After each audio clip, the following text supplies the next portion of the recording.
Equation of motion, one dimensional motion यानी rectilinear motion के लिए फाइनल वेलोसिटी, इनिशियल वेलोसिटी और एक्सीलरेशन और टाइम में जो रिलेशन होता है उनको हम इक्वेशन ऑफ मोशन कहते हैं। हम यहाँ मान रहे हैं सबसे पहले एक पार्टिकल जो है वो एक्स एक्सिस के अलॉन्ग मूव कर रहा है और पार्टिकल का जो एक्सेशन है वो कांस्टेंट यानी यूनिफॉर्म एक्सेशन ए है। पार्टिकल t बराबर 0 पर ए पोजीशन पर है और उसकी इनिशियल वेलोसिटी u है। पार्टिकल फाइनल टाइम t पर b पोजीशन पर है और उसकी वेलोसिटी v है। और पार्टिकल t टाइम में a से b तक मूव करता है और उसका जो डिस्प्लेसमेंट ab है वो x है। अब हम सबसे पहले एक्सेशन की डेफिनेशन जानते हैं। एक्सेशन होता है final velocity minus initial velocity upon time. इस प्रकार ए बी के बीच में अगर एक्सेशन निकालना हो तो फाइनल वेलोसिटी v है, इनिशियल वेलोसिटी u है और a से b तक जाने में टाइम t लेता है, इसलिए एक्सेशन हो जाएगा एक्सीलरेशन बराबर v minus u by t. इसको सॉल्व करेंगे तो v is equal to u plus a t आएगा। इसको हम फर्स्ट इक्वेशन ऑफ मोशन कहते हैं। अब अगर हम a और b के बीच में अगर एवरेज वेलोसिटी कैलकुलेट करना चाहें तो एवरेज वेलोसिटी का जो फॉर्मूला होता है यूनिफॉर्म एक्सेशन के लिए वो होता है initial velocity plus final velocity upon 2।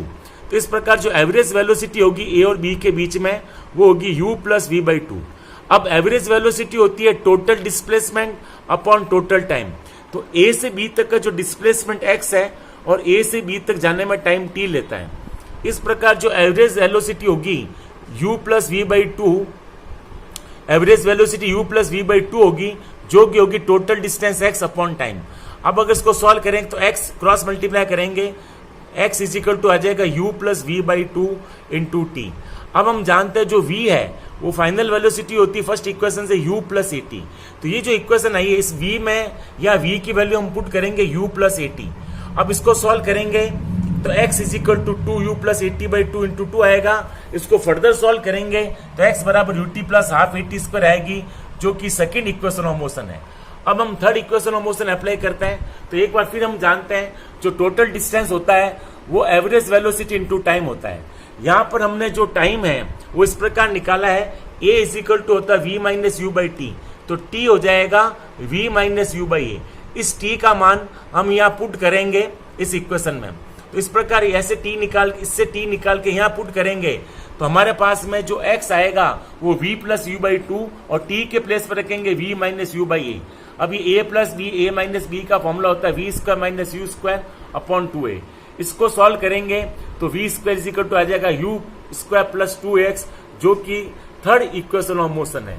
अब हम एक और फॉर्मूला करते हैं, distance travelled in ns second. यानी जब पार्टिकल चल रहा है x के अलॉन्ग तो वो एक पर्टिकुलर सेकेंड यानी ns सेकेंड में कितना डिस्टेंस कवर करता है उसको हम कहते हैं x एन टी है, जिसका फॉर्मूला था xn माइनस xn माइनस 1। यहाँ जो xn है वो distance covered in n second है और xn माइनस 1 है distance covered in n minus 1 second. जैसे ये डिस्टेंस अगर 10 सेकेंड में है कवर तो ये 9 सेकेंड में होगी। इस प्रकार 10वां सेकेंड 10 सेकेंड में जो डिस्टेंस कवर होगी वो होगी x10 माइनस x9। इस प्रकार किसी भी सेकेंड में डिस्टेंस कवर करना है तो xn की वैल्यू होती है un plus half an square. हमने t के जगह n रखा है। इसी प्रकार n माइनस 1 सेकेंड में जो डिस्टेंस कवर्ड होगी वो होगी un minus 1 plus half an minus 1 का होल स्क्वायर। अब इसको अगर मैथमेटिकली सॉल्व करें तो ये फॉर्मूला आएगा xn th बराबर u plus a by 2 into 2n minus 1। इस प्रकार इस फॉर्मूले से हम किसी भी पर्टिकुलर सेकेंड में जो डिस्टेंस कवर्ड है उसको हम डिराइव कर सकते हैं। अब हम ये जो इक्वेशन ऑफ मोशन है इसको ग्राफिकल मेथड से भी हम डिराइव कर सकते हैं। इसके लिए हम पहले वीटी ग्राफ ड्रॉ करते हैं। तो ये वेलोसिटी एक्सेस है y और ये जो हॉरिजॉन्टल है इसको हमने टाइम एक्सेस मानना है। तो एक मान ला एक पार्टिकल जो इनिशियल स्पीड u से स्टार्ट होता है और t टाइम बाद वो पार्टिकल b तक पहुंचता है, उसकी वेलोसिटी v हो जाती है। ये जो ग्राफ है यूनिफॉर्म एक्सेलेरेशन के लिए ग्राफ है। जब वेलोसिटी और टाइम का ग्राफ अगर स्ट्रेट लाइन होती है तो वो यूनिफॉर्म एक्सेलेरेशन होता है। इस लाइन का जो वीटी ग्राफ का जो स्लोप होता है tan थीटा वो एक्सेलेरेशन होता है। यहाँ पर यहाँ वेलोसिटी v है, यहाँ वेलोसिटी u है। इस प्रकार जो bc होगा वो v माइनस u होगा और ये जो ac है वो t हो जाएगा। अब सबसे पहले जो लाइन है ab, इस लाइन ab का जो स्लोप है वो एक्सेलेरेशन होगा। तो a बराबर होगा v minus u by t. जैसे tan theta is equal to होगा परपेंडिकुलर अपॉन बेस। इस प्रकार tan थीटा आ जाएगा v minus u by t. इसको सॉल्व करेंगे तो v is equal to u plus a t आएगा। अब जो वीटी ग्राफ का जो ये ग्राफ है इसके नीचे का जो एरिया होता है वो डिस्प्लेसमेंट होता है। अब हमारे पास में अगर हम इस ग्राफ के नीचे का एरिया कैलकुलेट करें तो एक तो ये रेक्टेंगल है जिसका नाम है ACDO और एक ये ट्रायंगल है जिसका नाम है ABC। तो ट्रायंगल ABC और रेक्टेंगल का एरिया अगर ऐड करें तो ये जो ग्राफ BT ग्राफ का, इसके नीचे का डिस्प्लेसमेंट, इसके नीचे का जो ग्राफ का एरिया आएगा वो डिस्प्लेसमेंट होगा। इस प्रकार डिस्प्लेसमेंट होगा x बराबर एरिया ऑफ VT कर्व, ये area of rectangle plus triangle. अब रेक्टेंगल का OA इंटू OD एरिया होगा और ट्रायंगल का हाफ AC इंटू CB होगा।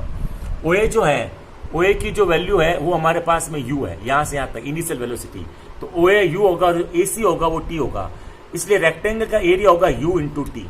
अब ट्रायंगल का निकाला तो हाफ बेस होगा T और हाइट हो जाएगी V माइनस U, इसलिए ट्रायंगल का होगा half T into V minus U।